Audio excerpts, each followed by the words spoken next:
Y'all mind if I take this off? I'm going to try to confine myself to this little box right here. You don't know how hard that is. That old rugged cross. Thank you, Brother Brett.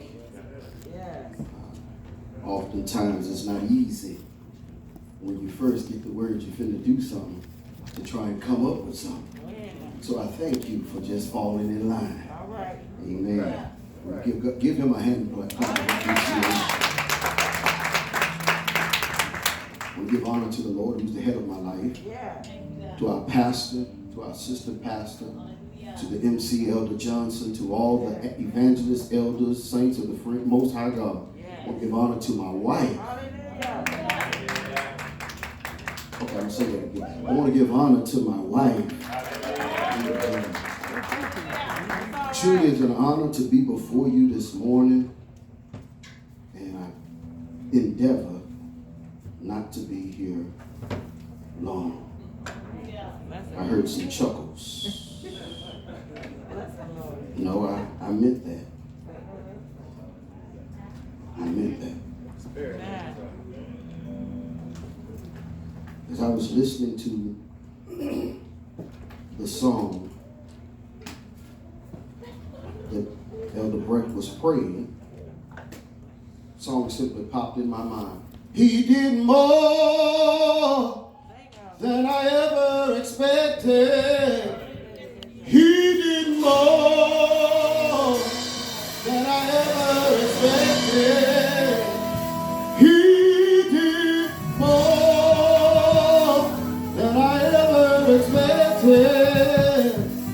He did more than I ever expected. Oh! Only God can do it. Only God can do it. Only God can do it. Only God can do it. Only God can do it. Only God can do it. Only God can do it. Only God can do it. Only God can do it. Only God can do it. Only God can do it. Only God can do it. Only God can do it. Only God can do it. Only God can do it. He did more than I ever expected. He did more than I ever.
Give me more.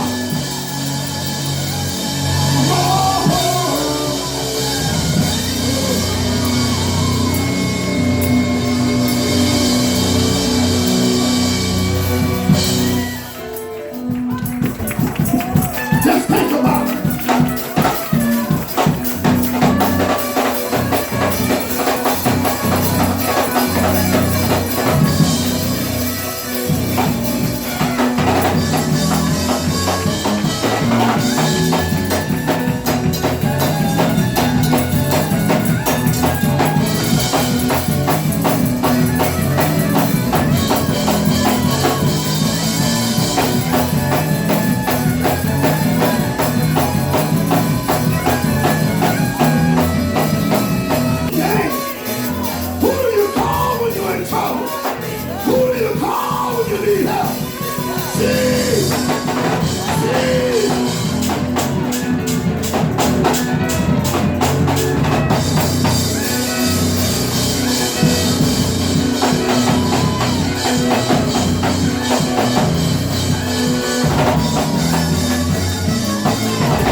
Just tell the Lord thank you.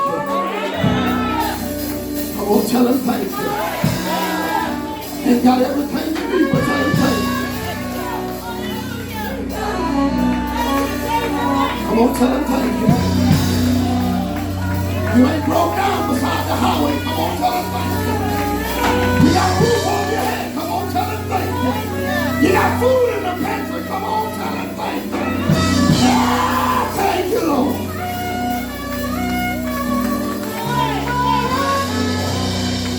Glory. Look, we may be in a pandemic, but he's still God.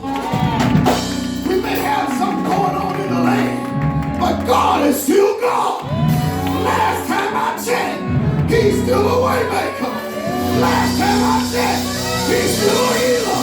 Last time I checked.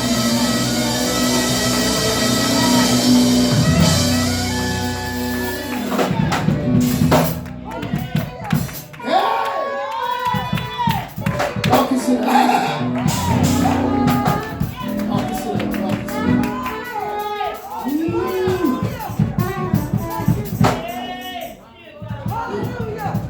Hallelujah. Hallelujah. Last time I checked, he was still in charge. Contrary to popular belief, Donald Trump ain't got nothing on him. Oh, let me stop.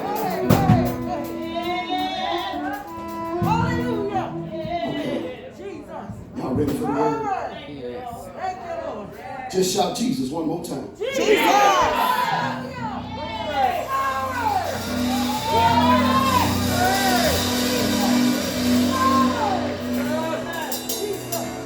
Okay, I heard a few of you. All right. Y'all ready for the word? Just shout Jesus one more time.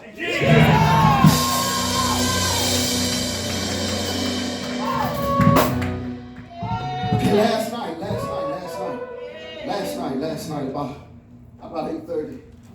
About 8:30. I'm sorry, I'm outside the box. Y'all forgive me. About 8:30, they start shooting them things up into the sky. And they shot them for a long time. But the more they shot it, the more beautiful it looked, right? But I want to ask you something. It might have been beautiful to the eye, but it couldn't do nothing for the soul. But I want to ask you to shoot up something real quick that can not only change the atmosphere, but it'll change the soul. Can we shout Jesus once more time?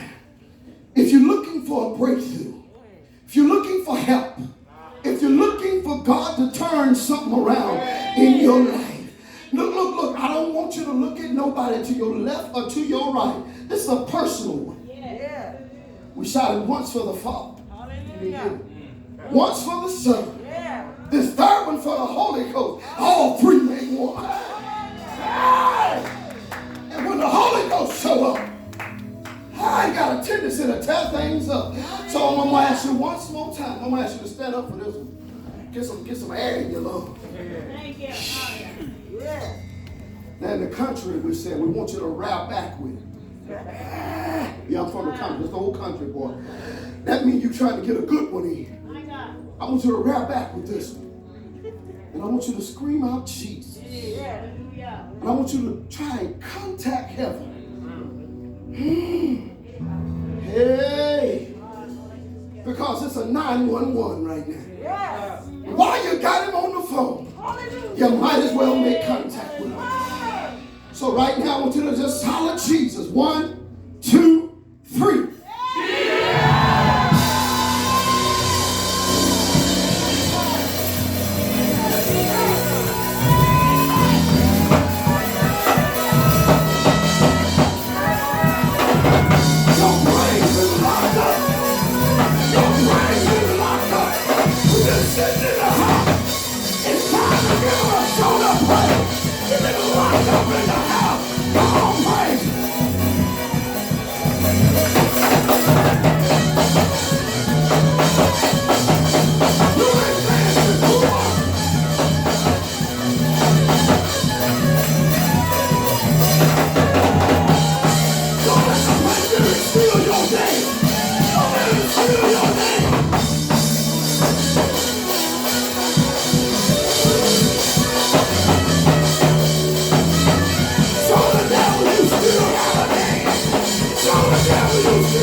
My grandma was really praying good. See, I was privileged to be in the house with her.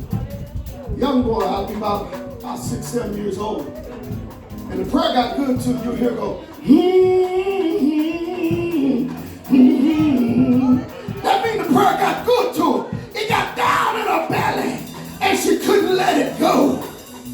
Y'all don't know about that.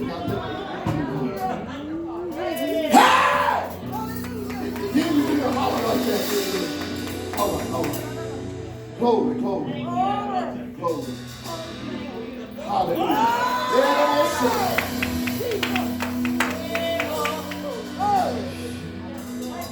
When she thought I was asleep late in the midnight hour, I hear her holler out, hey again.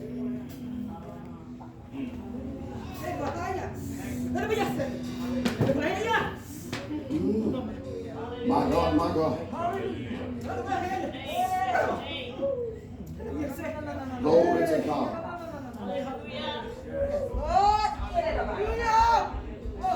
Glory. Thank you, Jesus. I thank God today.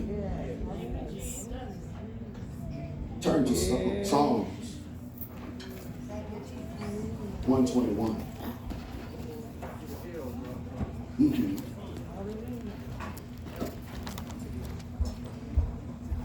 It's hard to stay in the box, John. I see how God feels. We put him in a box a lot.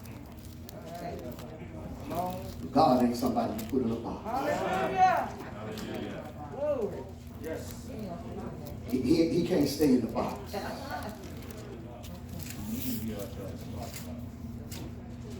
So y'all pray for me. All right. Psalms 121. And it reads, I will lift up mine eyes unto the hills, from which cometh my help. My help cometh from the Lord, which made heaven and earth. He will not suffer thy foot to be moved. He that keepeth thee will not slumber. We can stop right there. If I would use for a subject, the lifter of my head. at somebody. I ain't going to tell you this with your neighbor because it might not be the one you want to look at. I'm just going to say, look at somebody and tell them the lifter of my head. Midnight hour, just you and God. Just say, Lord, you are the lifter of my head. After you done cried all you can cry. After you done been ostracized by so many folk. After you done been talked about like a dirty dog. After you done been through so much. All right now. Just look up and say, Lord, you're the lifter of my head. After you done been sick unto death. And the doctor done walked away from you. But you came in and you had a miracle performed. Lord, you're the lifter of my head. After they done walked up to you and gave you the pink slip and told you we don't need you no more, you go home and wonder, how am I going to survive? You look up and say, Lord, you are the lifter of my head. Everybody go through something. You either going through something or coming out of something or getting ready to go through something else. That is our plot in life. I see David now. David is now on the throne. We think David wrote this while David was in the cave, but David is actually on the throne. This is actually about 15 to 16 years later. History retells us that David is now the king. David is doing some reflecting. David is looking back. See, David, because you become the king don't mean you ain't going to have no test. Because you become the pastor don't mean you ain't going to go through a storm. Because you get that job with all them zeros behind it don't mean you ain't going to have a test. Because you get the wife that you've been praying for don't mean you ain't going to have a storm. Because you finally think you've come up to where you think you ought to be don't mean you ain't going to go through. That's it. So David now is reflecting. He's looking back, thinking about when he was in the cave. David is thinking about the hills. See, the hills can represent many things. It can be protection because he can hide. It can be shelter so he can be covered. All right now. The hills can represent a lot of things. And David sees the hills as a beautiful thing. As he's looking from the hills down, it's all, I'm hiding. You don't know where I'm at. David, at that time when he was in the cave, had a chance to kill the king. Sometimes you have a chance to take out the enemy, but you turn because you know that ain't your way of business. You leave it to God. If you put your hands on it, you're going to mess it up. So David understood that he could not touch God's anointing. David understood in the hills that even though he was trying to kill him, he couldn't touch the king. Even though the king had set it in his heart, David couldn't mess with him. All his soldiers and all those that were with him, get him. Be aware of the crowd. Because the crowd will push you to do something you ain't supposed to do. Young people, be aware of the people you hang around. Because they will push you. And then when you locked up, they ain't going to hear from them. When you ride in the cop car, they going to say, ooh.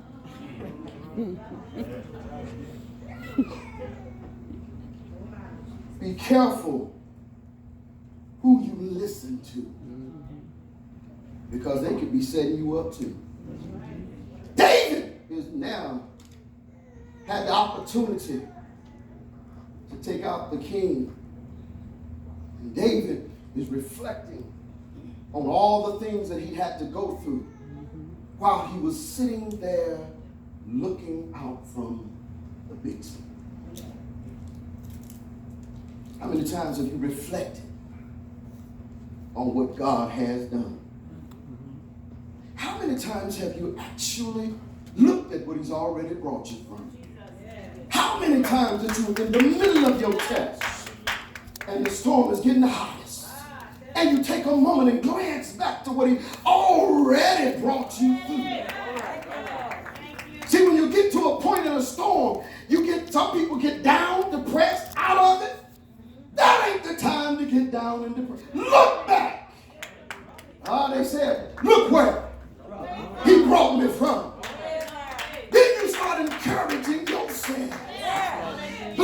nobody else going to encourage you, sing songs to encourage yourself. When you can't find a partner to sing with you, look, turn the radio on and sing with the radio. That's right. You got to encourage yourself. Amen. You can't look for folk to encourage you all the time. Because look, they going through too. Amen. They might be plucking and picking with the nails, watching TV. But they ain't got time for you all the time. As David is reflecting, David looked at the hills. He saw despair and grief, darkness and hopelessness. Because he remembered a time when his life was on the line. We've all been there. Elder Pierce was there when that car had that wreck. He was there when he fell out that boat too. Some of y'all don't remember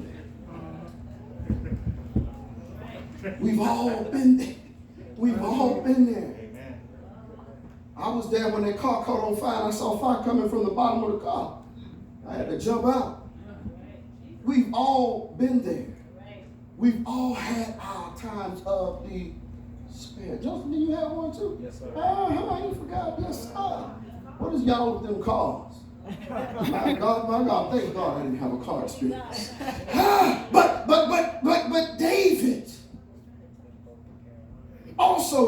David also was in the cave. No matter how many times, I wonder how many times he couldn't sleep because of his storm. How many times can you not sleep? Because you're in the midst of your battle. I submit to you today, when you're in those times, close your eyes. Go to sleep. Why? Ain't nothing you can do about it no way. My Bible tells me to cast all your cares on him, for he careth for you. So in other words, what are you saying, Elder David? Throw it to him. Everybody want to be a quarterback. Throw it to him and leave it there. Say, God, you got it. Because at the end of it all, he's the only one that can solve it. Throw it to him. You don't believe me? Okay. Can I take a detour for about 30 good seconds? Okay, 35. The 3 Hebrew boys in the fire. They were down on their knees because they threw them in there and they fell on them. They put them in a position of prayer. They put them in a position of humbleness. They put them in a position where they had to look down, but they were looking up. That don't make sense to me. They were looking down, but they were actually looking up. Because they were looking to the hills. Y'all missed it. From whence cometh their help. They were looking down, but they were actually looking up. They were in the fire, but they knew where their help came from. You may be in the fire of your life, but do you know where your help comes from? Look, it ain't coming from the person beside you. Because their strength is limited. Their resources is limited. We got a God that's unlimited in everything that he has. He's unmatched in every area of his resources. But they were down, looking down, but looking up. Look, don't be afraid to get on your knees. That's right. Come on. Hallelujah. Don't be afraid to get on your knees. Okay, let me get back to this. The king, I took a detour just for a second. I'm back. That's all right. The king was trying to kill David because the king was fearing David because he thought David was going to take his job. He was. And he did. But the king had to get to a place where he saw that this was going to happen. David had gone through so many things. David had gone through so many things. If you begin to write down all the things that you've been through, you could write a book. All right. Only you know the name of the book that you would write. But you could write a book.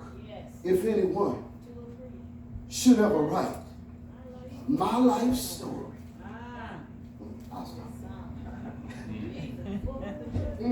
For whatever reason, there might be. I'll stop. But if you wrote a story, I just want to ask you a question.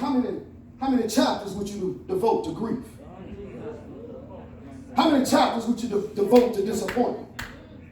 How many chapters would you devote to I've been talked about and I've been asked? How many chapters would you devote to all the bad stuff?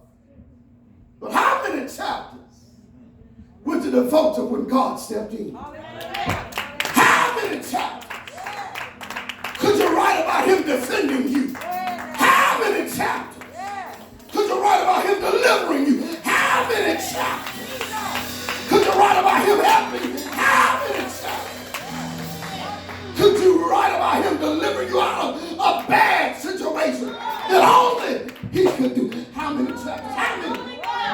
How many chapters? Here's the thing, Elder Johnson said all the time. We spend too much time talking about the bad chapters. That's right. Come on. We got to start talking about the good chapters.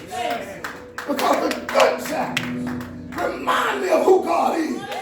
The good chapters remind me of what he can do. The good chapters show me how strong he is. We focus on the bad too much. Yeah. So what chapter are you on right now? Hey! Go ahead now. What chapter are you pinning right now? What chapter have you stopped on? All right. What chapter? What page are you on? Where you at? Come on. Let's turn the page on that thing. Let's get on the good side. Let's get on the side where I'm coming out. Let's get on the page where I'm being delivered. Let's get on the page where I get the good job. Let's get on the page where I get filled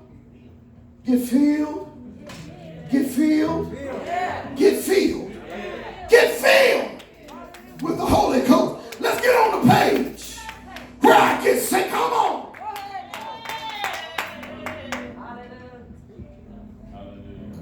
We are writing out our lives every day. I'm almost done, and this ain't no joke. No, I am.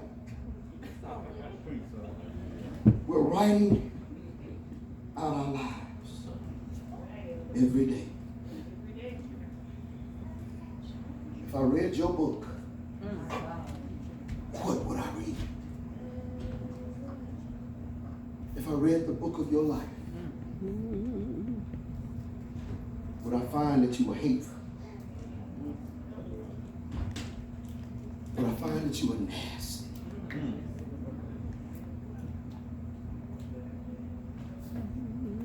I find that you were backbiting. But I find that you were talking about people behind their backs. But I find that you were trying to put down others to make yourself look good. Would I find in it that you think you're better than everybody else? What would I find in your book? Now, you ain't going to write that book because you ain't going to tell the truth on yourself.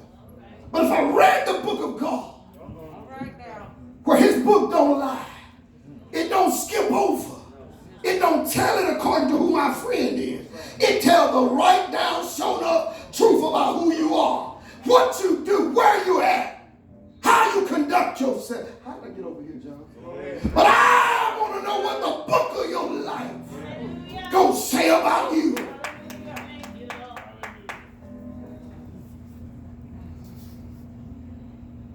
We're winding up. Yes. We're in the final phase of this whole earth experience. Our last chapters are being written. What do you want your chapter to say about you? David understood. And that's why they called him man, the God's own heart. Will them words be found in there about you? Told y'all I was about to. I don't even know why I had notes.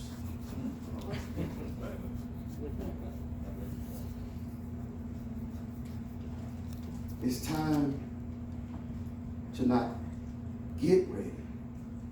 It's time to be ready. Amen. We don't know when he's going to crack the sky. Altar call is about to be placed. David said, I will lift up mine eyes unto the hills, from whence cometh my help. Help come in a multitude of different types of ways. Yes. God provides in different types of ways. He's a deliverer. He's a way maker. He's a healer. He can bring you out of test after test, storm after storm. The most important one is he wakes you up every morning. And he gives you another chance every morning. I know we think it's that old $15 alarm clock we got. But if them batteries run out, then that alarm clock you ain't gonna hear Nathan. I mean nothing, that's what I'm saying. You ain't gonna hear nothing. But if God really didn't shake you to wake you up, you wouldn't get up. Because your tongue will be glued to the roof of your mouth. If God did not shake you and cause your faculties to come together and say, hold on, oxygen, come to a different level and raise up so that he can breathe a little bit better to wake them up, you would still be laying down. If God did not shake you and cause your brain to engage, to talk to your eyelids, to open up, you'd still be asleep. I'll stop that because I can talk on and on about that. Because your arms ain't moved, your legs ain't moved. I'm getting ready to get off the scene here. Y'all see me putting my notes there.